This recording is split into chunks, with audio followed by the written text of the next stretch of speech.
We're good. Good afternoon and welcome to today's program. My name is Dr. Elvie Barroso, and I'm the chair of Manhattan Community Board 6 Health and Human Services Committee. Since I was first selected as chair of the Health and Human Services Committee in December 2020, the committee has been focused on connecting with our local healthcare providers, providing accurate and reliable information to the public, and being proactive in voicing the concerns and issues of our communities. We are now presenting the third Healthy Living series, a series of webinars aimed at providing accurate and reliable health information to the public. It is an opportunity to learn from experts and to ask questions. In a world of misinformation and rumors, the opportunity to connect personally with credible health experts can quell the fears we may have. I want to express special thanks to Hannah Wade and Stephen Grayson from NYU Langone, as well as their team, all of whom have been wonderful collaborators. Special thanks also goes to our board staff, especially Assistant District Manager Brendan Burt, who was crucial to the organization of today's program. Last but not least, I'd like to thank everyone watching at home for tuning in today. And I would especially like to thank our wonderful presenter for today. Before we begin, I want to encourage all attendees today to attend Manhattan Community Board 6 meetings, which includes committee meetings for health and human services. Please visit www.cb6.org for more information.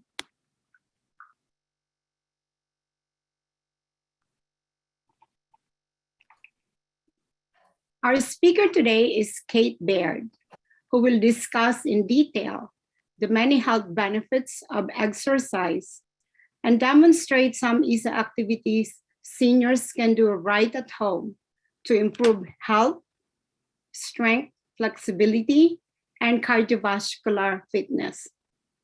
Kate Baird is an American College of Sports Medicine certified exercise physiologist at NYU Langone's Sports Performance Center.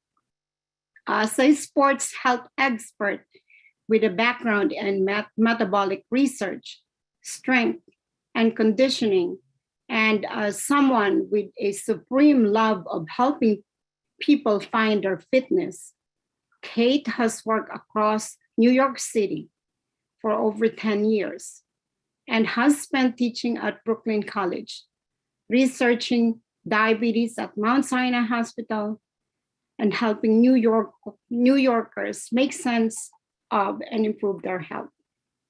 She also works with a variety of people from athletes to individuals, balancing special considerations. Kate is also a professional contemporary dancer, wife, and loves to run half marathons in her spare time. Please welcome Kate Baird.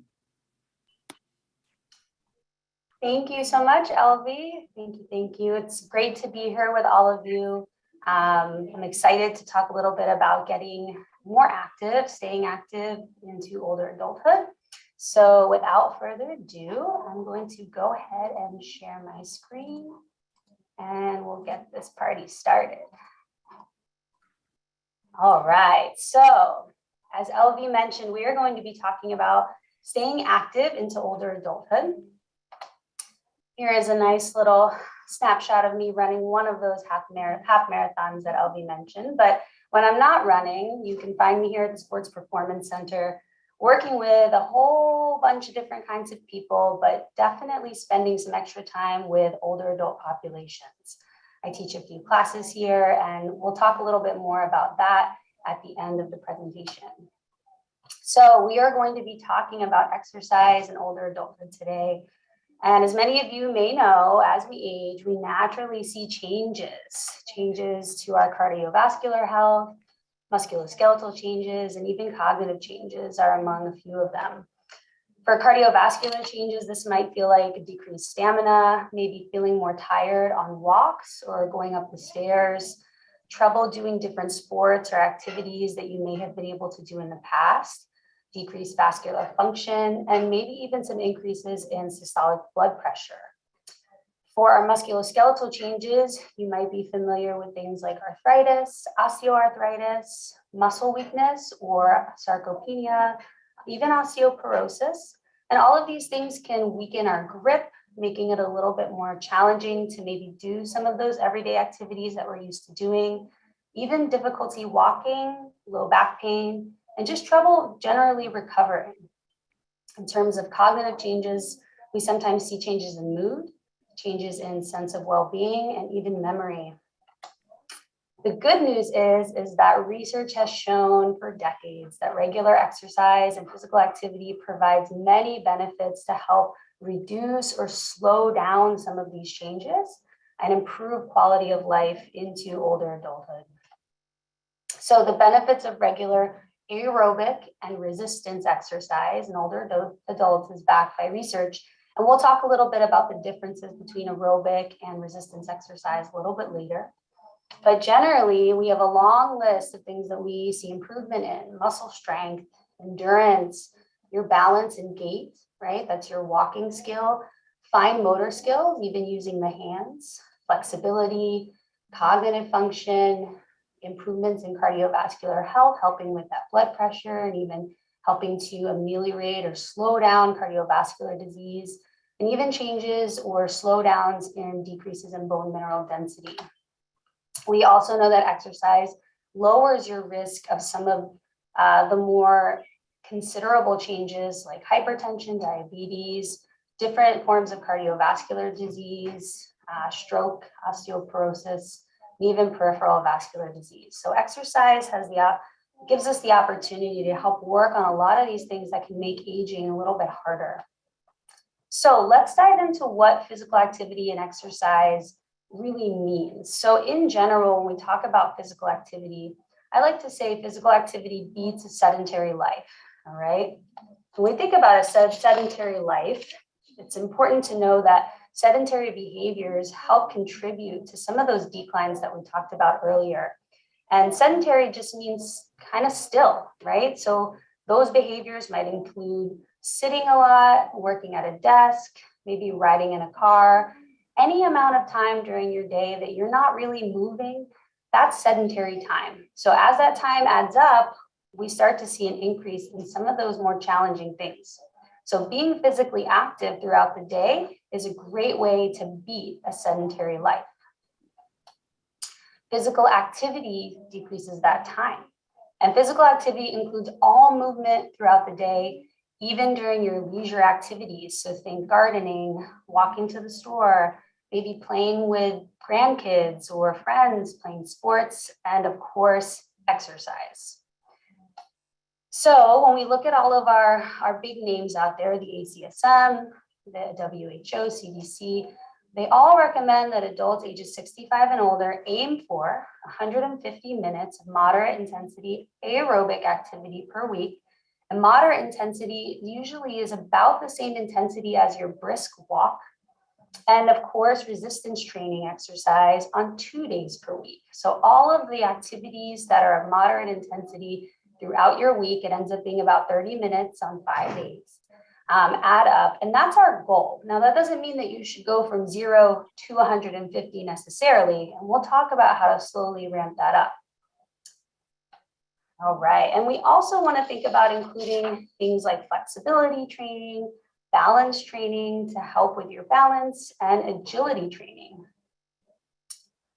All right, so how do we get started? This is a big question that a lot of people come to me to ask. And it's important to remember that there may be some age-related considerations, like the ones we talked about earlier, that may affect your exercise tolerance and your ability to do certain exercises.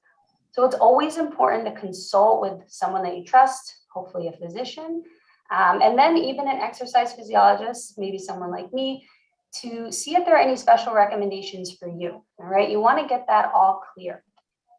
Once you're all clear, some general considerations are to begin slow. So remember when I said, you don't wanna just jump from 0 to 150 minutes all at once. That's gonna be a lot for your body, right? We wanna slowly build up. So begin slow and work to your tolerance level. You always wanna listen to your body. If an activity makes you feel off balance, then it's probably a good idea to skip it until you feel stronger or more confident. Take breaks. If you're going out for a walk or doing a workout class and you're feeling like you need a break to drink some water or catch your breath, it's highly encouraged, especially as you get started and you continue to learn more about where you're at. All right, so let's talk a little bit about aerobic exercise and specifically aerobic exercise at home. So aerobic exercise training just simply means a repetitive movement that primarily conditions your cardiovascular system. So examples of that are going to be walking, hiking, swimming, cycling.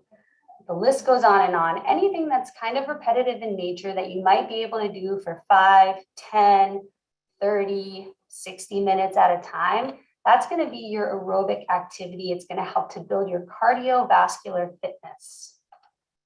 So what are some ways that we can get started? So you're going to start low and progress slow. That's the slogan here. I recommend beginning with 5 to 10 minutes of one of these activities, or if you have another activity in mind, once a day, and then build towards a few different 10-minute bouts throughout a day, always working to tolerance and adding about 2, 3, 4, maybe 5 minutes at a time. But again, always going with your own tolerance. Ideally, we want to work towards 30 minutes of continuous aerobic activity of a moderate intensity, like we talked about earlier, 5 days a week. And that'll help us get that minimum effective dose of aerobic exercise that so many of our trusted organizations recommend. Now, you want to make sure you do a little warm up and that you take some time to cool down because, you know, the body's going to need time to ramp up and time to ramp down before you move into whatever else you have planned for the day. You also want to make sure that you are hydrating often, all right? That's one thing that we forget, and it can have an effect on our ability to do our aerobic exercise. You want to make sure that you are hydrated. The second form of activity that we're going to talk about is resistance exercise.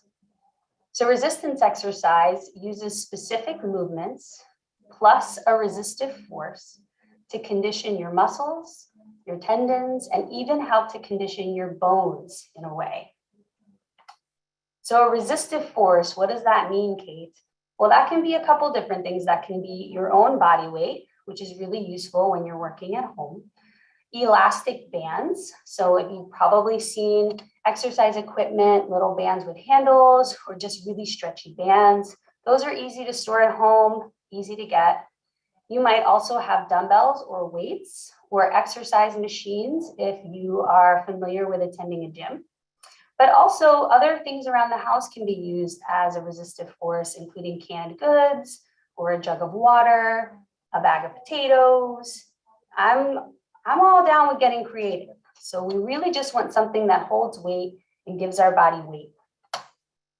So some of the recommendations for getting started with resistance exercise training are to begin with 3 to 8 exercises for 10 to 15 reps, starting with 1 set and building up to a few sets, usually 2 to 4. You want to target all the major muscle groups, which is going to include legs, hips, your back muscles, muscles of your trunk and core, the chest, the shoulders, and the arms. Now, I know that sounds like a lot of exercise, but remember, for resistance exercise, we're trying to condition the muscles. So it's going to be specific to the muscle group that we're working on. And we'll go over a couple of different exercises at the end of this presentation so that you have an idea of what I mean when we talk about targeting a specific muscle group.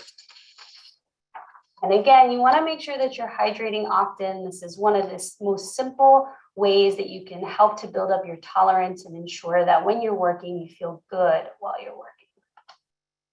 All right, and the third bucket that we want to touch on is flexibility, balance, and agility training at home. So these are a little bit different than resistance and aerobic exercise. Flexibility training helps us improve our range of motion in our joints.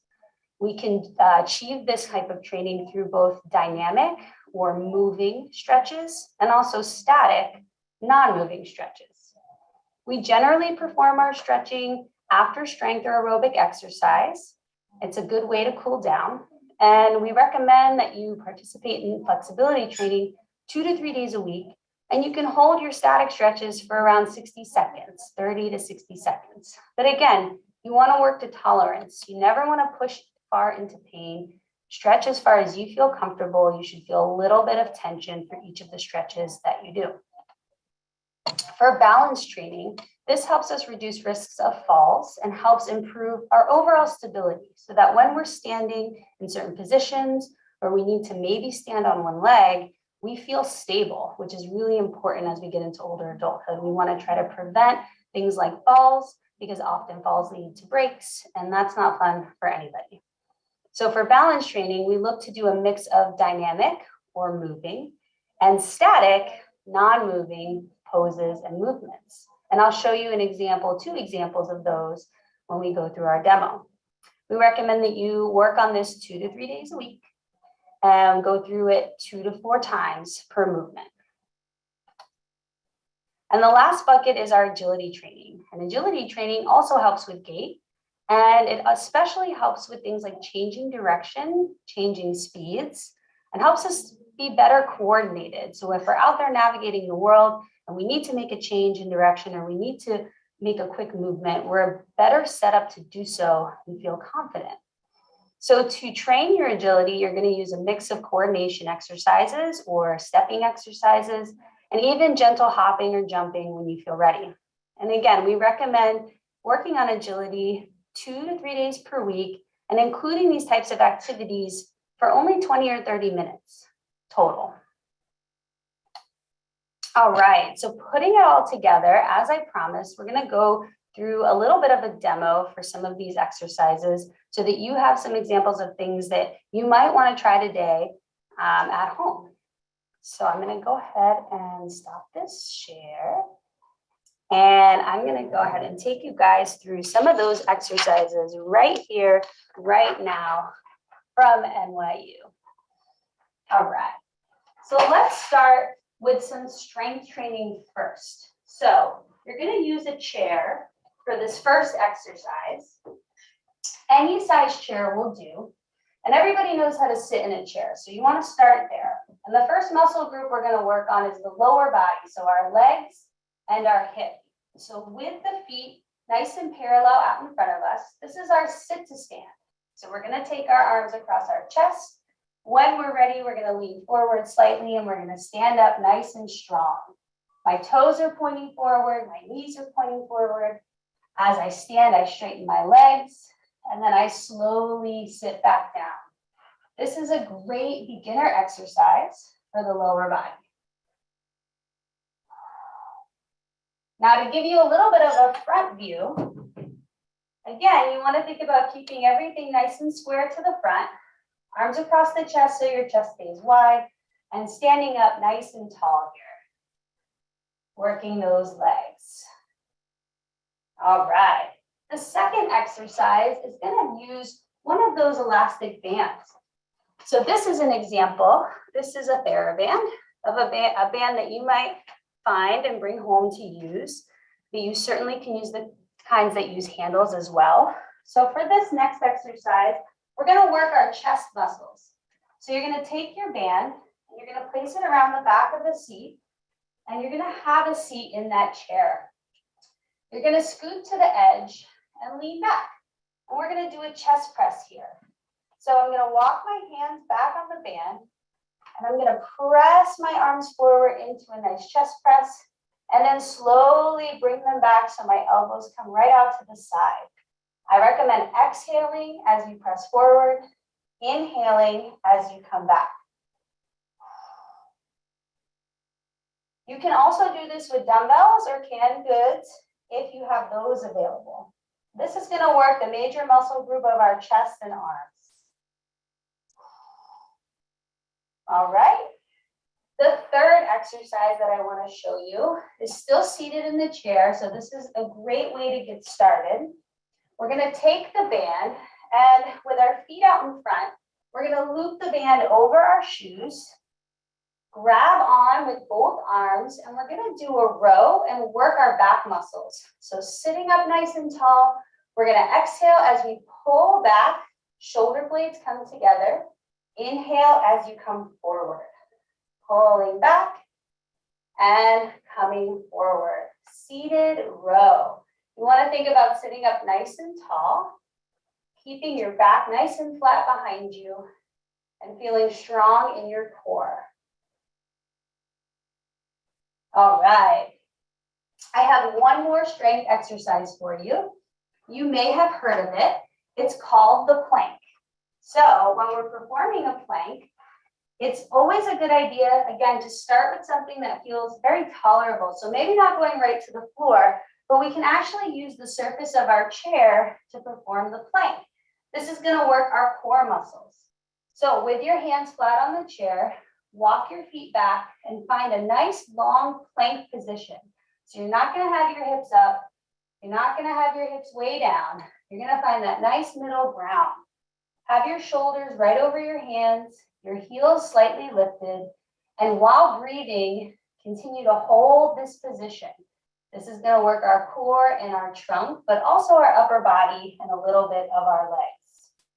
If your wrists are sensitive and you want a version of this that's a little bit less aggressive on the wrists, you can always use the wall. So you would step your hands on the wall, take a little step back, and then hold that position right there on the wall. And that's a good way to get started with the plank.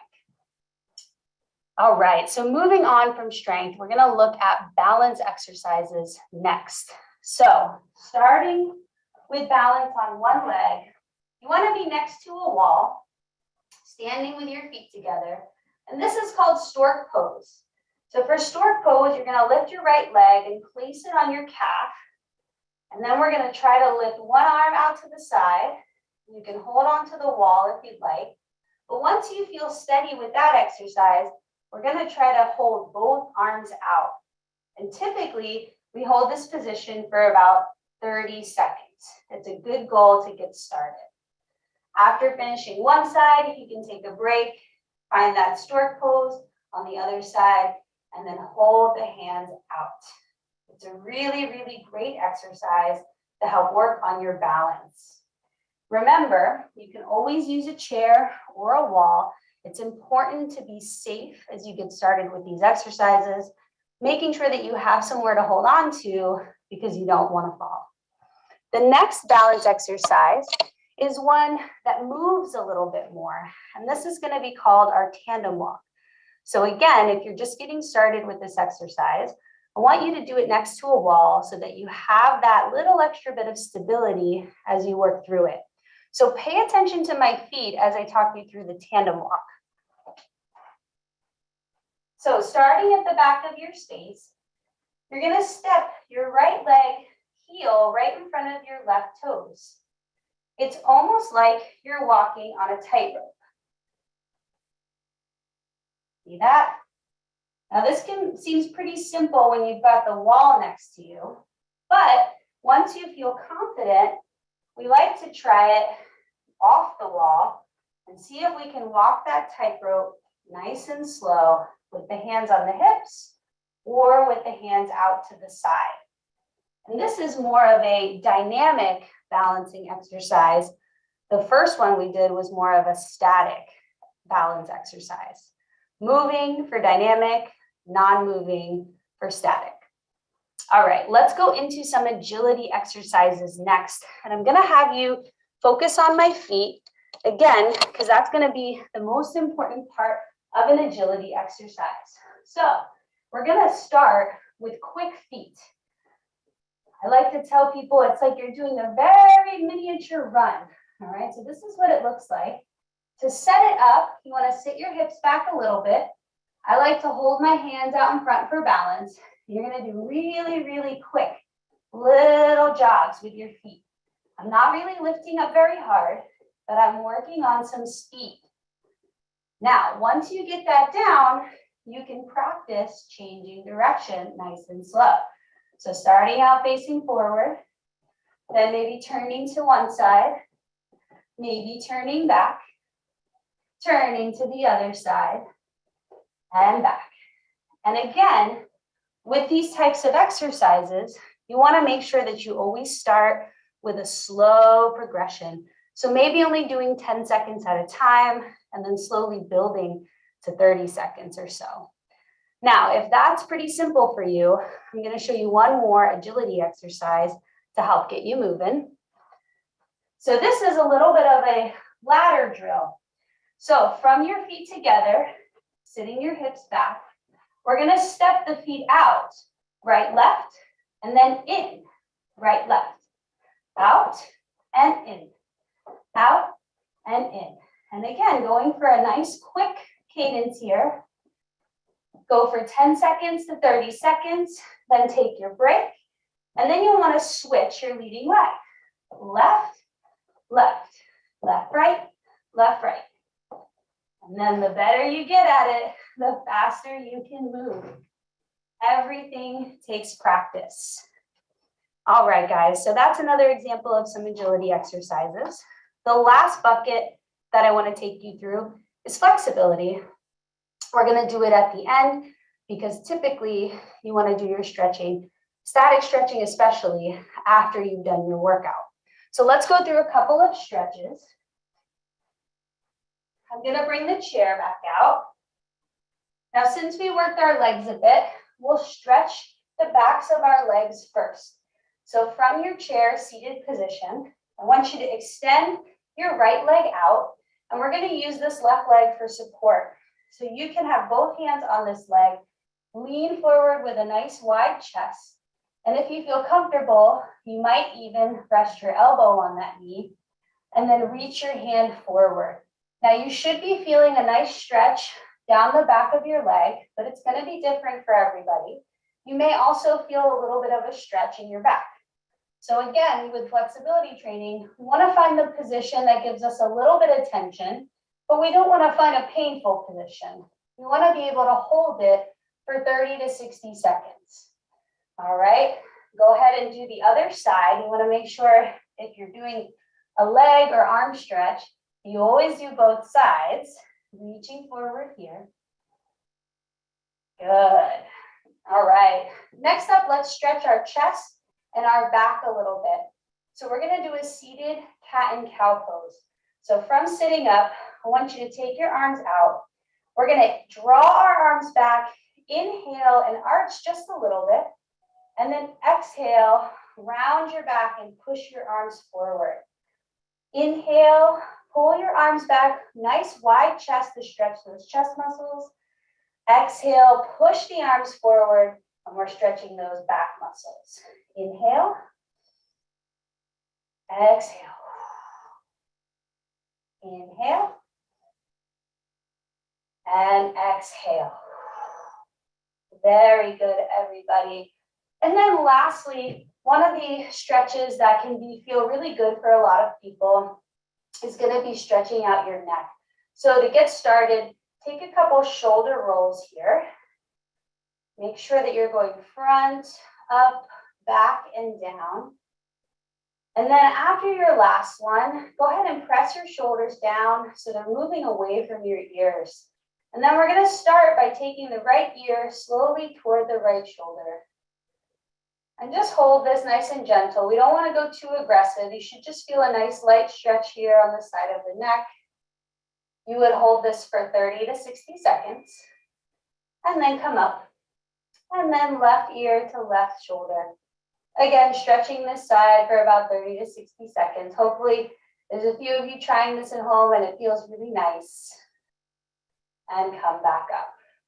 All right, everyone. So again, those are just a few examples of some of the exercises that you can do at home.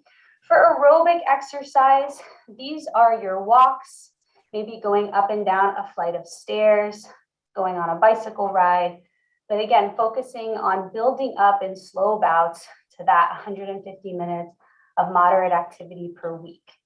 Now, again, not every exercise is going to be perfect for every person. So if you do feel like you need some extra guidance, I always recommend, that's awesome. I always recommend getting some extra guidance if you can. This can come in the form of attending a class, or maybe going with a friend and watching a video, that sort of thing. And yeah, so kind of segueing, I also teach classes here at NYU. So I'm just gonna pull that up one more time. So if you were interested in learning more about what I do here, you can look into our total body wellness class for older adults. We have 4 classes a week, so it works with a lot of different schedules. And we're going to focus on all the major parts of exercise and physical activity that we talked about today: strength, cardiovascular fitness, and flexibility.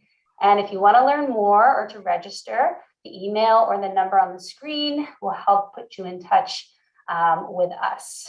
So I hope that you all enjoyed that, and thank you so much. If you were trying it at home, I hope it felt great. And yeah, thank you guys so much. It was wonderful to see you. Oh, thank you, Kate, for teaching us wonderful activities and exercises we can do right from home. So let's start doing what Kate taught us. Yeah.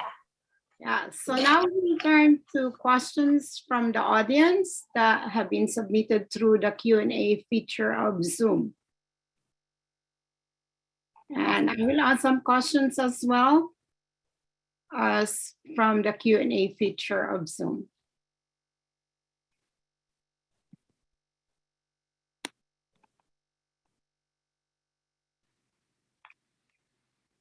Brandon, do we have questions? Not at the moment, but people are welcome to submit their questions by clicking on the Q&A box at the bottom of your screen and submitting your question. And there actually are a couple of questions coming in already. One question is, for starting out, how heavy should cans be for use as dumbbells? How heavy? That's a good question. And it's not always an answer that I can give out to the general population. Again, if you're just getting started and you haven't exercised in a while, you're going to want to start at the lower end, something that feels tolerable for those 10 to 12 reps. It should be heavy enough that you feel pleasantly challenged by the end of your second or third set, depending on how many you're doing. But again, if you have a special considerations, I think I saw OA or osteoarthritis show up, you definitely want to start a little bit lower. As you become more accustomed to exercise, you're going to want to begin to start building more towards that 75% of your maximal weight value. It's a little bit more complicated to go into that in this type of forum, because I don't want to give the same advice to every person. But when you're working on strength, you want to build up towards something that feels challenging at the end of your repetitions. Going too fast, though, especially if you have another consideration, even if you feel strong, you want to make sure that you're resting between these bouts and trying the lighter weights for a week or two, or maybe more, to see how you recover, and to make sure that you don't feel like you overdid it in any one session. We want to build slowly over time. I hope that was a good answer. So, Kate, what is the best time to exercise? Is it early morning, early afternoon, or can we still exercise in the evening? Yeah, so the advice that I give out the most often is that you should exercise at the time that you're gonna exercise. So what do I mean by that? If you're not someone who gets up in the morning, if it's hard to get up and hard to get going, I want you to make sure that you're planning your exercise at a time of day when you feel best. Now, it's, of course, we all love the idea of getting up in the morning, getting our exercise done and going on with our day. And that is a really great time of day to do it. But there are a lot of other times throughout the day that work well for different reasons.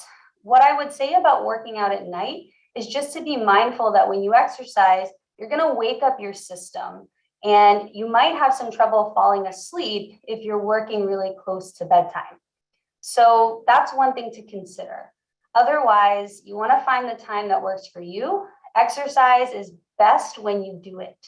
So laying out a plan that doesn't work with your life, can sometimes derail you.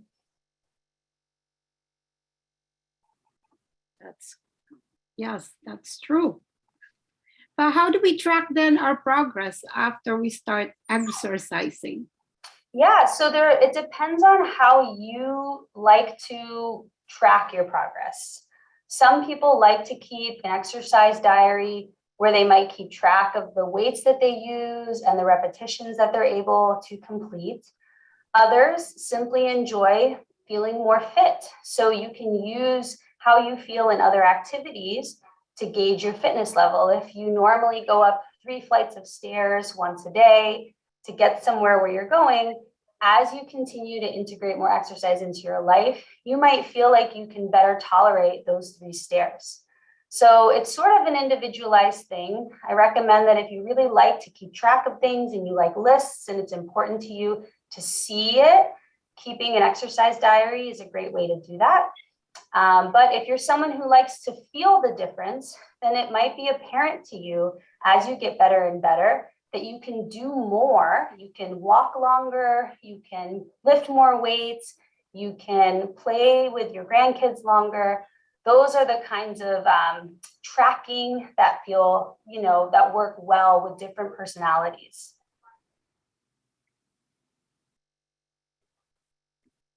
Brandon, do you see any other question? Yes. I see a question asking, does the NYU program that Kate mentioned accommodate different condition levels of new students, such as newbies who are just getting started? Absolutely, absolutely. Every single class is monitored and designed in a way where we can offer different modifications for different people. And that's something that we're very accustomed to doing here. And anyone can start these classes. I like to say anyone is a mover, and there's always somewhere to start. And it's never too late. It's never too late to start moving. It's only going to help you feel like you have more autonomy and more strength in the things that you do every day. Another question, I don't know if this is perhaps too specific, but someone was asking whether folks with hip replacements can do all these exercises safely. So yeah, specific, there's a couple more questions that I would have for someone. How long ago was your hip replacement? What's your current range of motion? Are you able to get up and down comfortably from a seat? So that is a little bit more specific, but I will say that I have worked in the past, and most exercise physiologists have, with these types of populations. And what we do is, with all the exercises I showed you today, we modify. So to modify an exercise, we might limit the range of motion. So instead of sitting down on a chair, maybe you have something a little bit higher in your house, like a bed or a wall that you might kind of sit back against and stand up. And what we would do is limit the range of motion, take it a little bit smaller, slower. And then over time, if you got stronger and you felt like you could tolerate the movement better, we might increase the range of motion. But again, with anyone who has something that's a sort of special consideration, you want to make sure that you consult with someone just to be sure that you're ready and what other considerations one might have going into a new exercise program. Another question that we have is, should we alternate aerobic and weight exercises? You can. So a lot of times people do alternate so that they can recover between sets. And so, between days. And so it's a great habit to alternate. Depending on how fatigued you feel the next day, you might even want to have a day of rest in between those two different types of exercise. But what I would say is that it's all related to how intense your work, how intensely you're working. So if you're doing a really, really long walk and you know that it's really made you feel tired, you did good work, but you're feeling really tired, I recommend taking the next day off and maybe doing some flexibility exercises and some balance exercises. And then when you feel a little bit more recovered, then you can do your strength training again. It's a great way to work through your weekly exercise routine, is to plan it in that way. Now, I will say that I have friends and family members and patients that I see who might do both on the same day. And that's, something they've been practicing for a while and they feel good about that. They might go for a 30-minute walk and then later in the day do some strength exercises. So again, it's all about building up your tolerance and finding that programming and that flow that's going to work for you. Great. Before I go on to the next question, just wanted to note that I know a few people have been asking about availability of today's video. CB6 does have a YouTube page, and soon after today's event, probably later today or tomorrow, this video will be on our YouTube page. And additionally, in our monthly newsletter, which will be coming out next week, we'll make sure to have a link to the video on our YouTube page. That way, both people who attended today's event can watch it again and watch it at their own pace, as well as giving people who weren't able to attend today the ability to watch at their own convenience. Yeah. In any event, the next question is, do we need to have an empty stomach to exercise? That's a good question. So you don't need to, but what I will say is that eating too close to moving can sometimes create some distress. A lot of times we recommend that, and you are done eating about an hour before you're going to work out, but you might be someone that needs 2 hours or 3. And so a lot of times trial and error is going to be a good way to figure out how much of an empty stomach you need. Some people have a hard time if they haven't eaten in a few hours and they have other considerations like metabolic considerations or blood sugar stuff going on.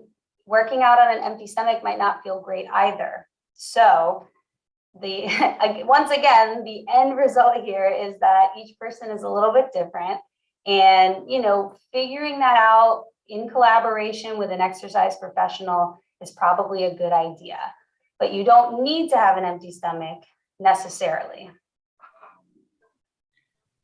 Okay. So a couple of other attendees have asked, just generally speaking, for more details about the classes, as well as about whether their program has virtual sessions or if they're all in person. Yeah, so I'm glad you asked. We have 4 sessions a week. 2 are virtual and 2 are in person here at the Orthopedic Center at Langone. So there's definitely options depending on, what your availability is. And once we're all done with the questions, I can throw up the slide with that information on how to get in touch with us, so that you can have that if you want to learn more about our classes. Great. I don't see any other questions myself. I don't know if you have any other questions yourself, LV. I think I can ask Kate, let's say if we're doing the exercise and suddenly, we hurt ourselves. So what should we do? Yeah, so this is a great question. And anytime that you're performing an exercise, if you feel something that feels like a red flag, it's painful, it doesn't feel right, especially if you've, performed the exercise in the past and you're familiar with it, I never recommend that you work through pain that doesn't feel right. And pain is different for everybody. Again, you know, there might be that burning and I'm tired feeling. That's different than feeling like something is sharp or something is pulled and it doesn't feel right to you. So my recommendation is to take a break. If you're moving and you feel like you've done something kind of funky, take a break, don't continue the exercise, and then just kind of see how you're feeling. If you feel like, okay, you know, that was scary, I'm gonna take a second and keep going. Again, we encourage everyone to learn to trust their body. And I know that that's a hard thing to ask for some individuals. It's not always that simple, which is why attending a class is sometimes a good idea, because you are able to work on it there together, and suss it out together. Working alone, when you feel that kind of issue, can sometimes be tricky. But the rule overall is never to work through pain. Stop the exercise, sit down, take a break, and then reassess how you're feeling. But as active people, it's important to remember too that we can't prevent all issues when moving. We're moving people. Even sometimes when you're out on the street, you might step a little funny, feel something. So, you know, making sure that you're in tune with your body is the best advice that I can give, and to trust your body. You feel pain, don't continue, take a break, wait it out, see what happens, and then move forward from there. Oh, thank you so much. That was a very, very good advice for us. Brenda, anything else? Any last question? I see one question. Let me see. Is barefoot the safest way to do these exercises?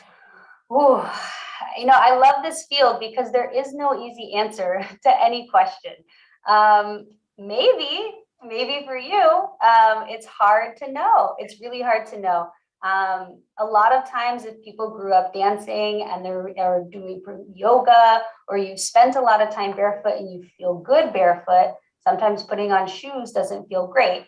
But on the flip side, a lot of people need the supportive shoes. You know, it helps to stabilize your ankle. The most important thing is that you feel balanced and safe when you're performing these exercises. So if wearing shoes helps your ankles and your legs feel balanced and safe, then I recommend that you perform them in your shoes. And vice versa, if you're someone who is used to moving barefoot and you enjoy that and it makes you feel strong, that's also okay for a lot of these exercises. That's good to know. I do not see any other questions myself.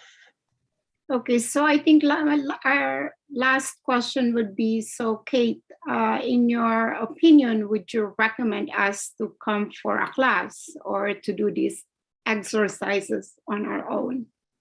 Yeah, so in my opinion, community makes everything feel a little bit nicer. So if you can, if it's available to you to join a class or get with some friends, I definitely encourage that route. But I will say that motion is lotion.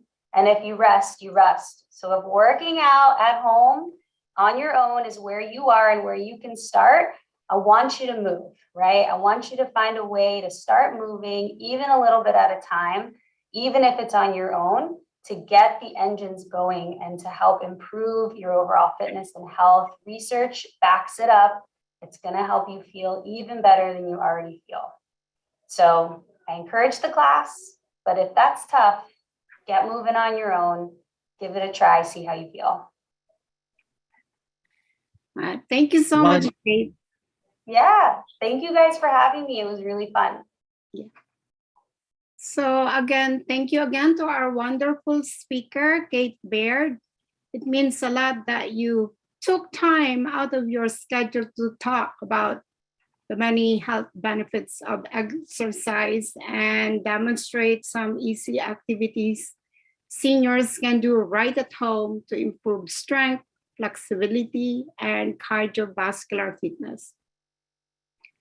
I would also like to thank our board chair, Kyle Atide, CB6 Assistant District Manager Brendan Burt, and Hannah Wade and Stephen Grayson from NYU Langone Health for their help. Lastly, thanks to all of the attendees for your participation, thoughtfulness, and care for this subject area. I hope that you share this information with your networks.